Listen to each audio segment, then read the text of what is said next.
To be in emergency management is you have to be a unique breed. When everyone's running away from the scenario, I'm going into the scenario. Because here it is, I'm looking at tactically, what do I need to do? Globally, what do I need to do? How do I take control of the situation? If I don't remain calm and cool, everybody else is going to collapse around me.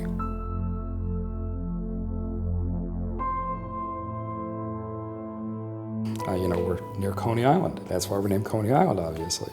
What's even more interesting, we're only literally about 3 blocks away from the ocean. So here it is, we have this acute care hospital. We're approximately 370 certified beds here. Total population catchment area is close to 900,000 people. So we're looking at multiple languages, multiple nationalities, and ensuring how do you maintain support and operational ability for these individuals. Emergencies is a very broad scope, so we're looking at these multitude of areas to help support this, not just the physical injuries, the behavioral health side of this, the logistics side, the operational side. On the internal emergency, it could be very simple.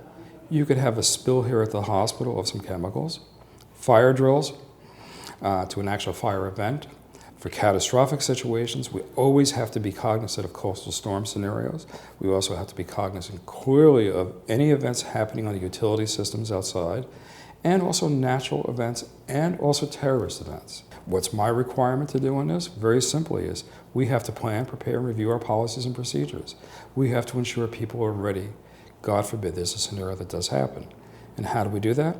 It's all about the exercises, training, and testing. Hurricane Sandy crashing on shore, winds now at 90 miles per hour. We're tracking the storm, and we're waiting for the evacuation order.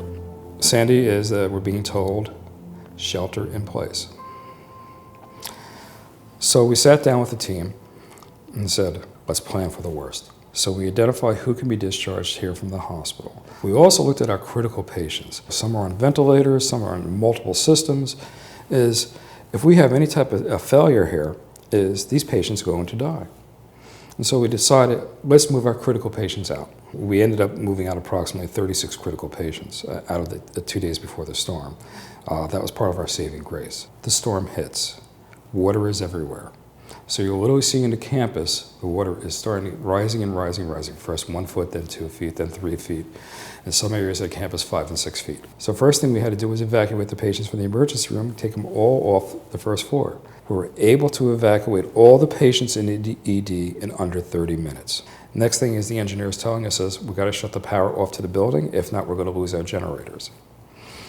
So we shut the power off to the building. Next scenario is you have to evacuate the patients. And we start the evacuation process. We're able to effectively evacuate individuals literally in a space of 12 hours. It's a Herculean effort, but more importantly is because of process, policies, procedures, continuity of operations, and teamwork. This is about having a great team of individuals that have the willingness to learn the information, utilizing that information, and taking it to the next level, and being passionate about their work, whether it be on the clinical side, whether it be on the administrative side, or whether it be on the emergency management side. That team is what made it work, not just one individual. And when I look at this, it's not just being proud for myself, but proud for that team. And so as an emergency manager, that's what I'm able to accomplish, is making sure my team, our team, can make it work even better.